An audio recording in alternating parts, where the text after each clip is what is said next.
avec le président Renaud Muselier, président de la région Sud, qui organise ces roadshows, ces avant-premières du Grand Prix de Formule 1. Alors ça sera la deuxième année, président Muselier, donc du retour de la F1 sur le circuit du Castellet. Quels sont les objectifs que vous vous donnez pour cette deuxième édition?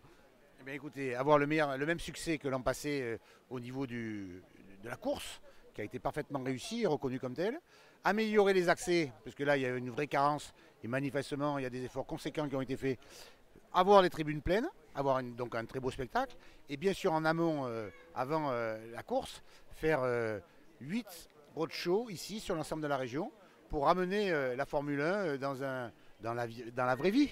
Et en fait, comme ça, l'alchimie de cette Formule 1 qu'on voit à la télévision, de ces voitures exceptionnelles qui sont maintenant à portée de main, eh bien, tout le monde puisse en profiter sur les 6 beaux départements de cette région.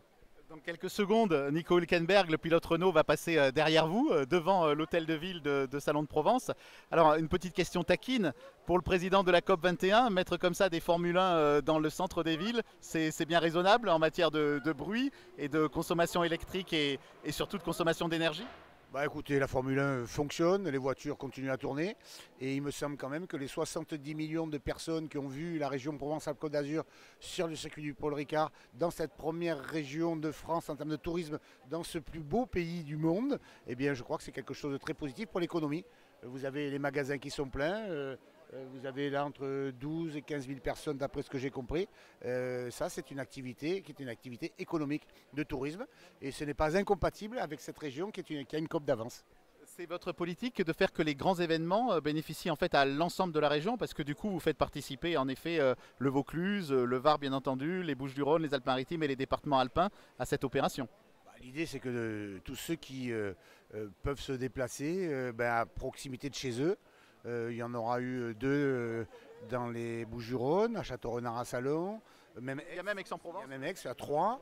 Il y en a 2 dans le Var, 2 dans les Alpes-Maritimes, 1 dans le Vaucluse et 2 dans les Alpes. Je pense qu'à moins d'une heure de chez soi, on peut toucher les Formule 1 dans un moment de fête. Je crois que c'est quand même quelque chose de particulièrement attractif.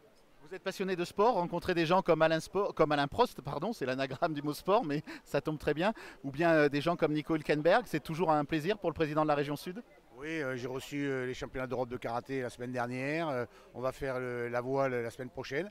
On a quand même 1000 km de côte, on a 300 jours de soleil par an, on a des sportifs de très haut niveau. On a passé un partenariat avec le comité régional olympique. On va s'appuyer sur la Coupe du monde de rugby.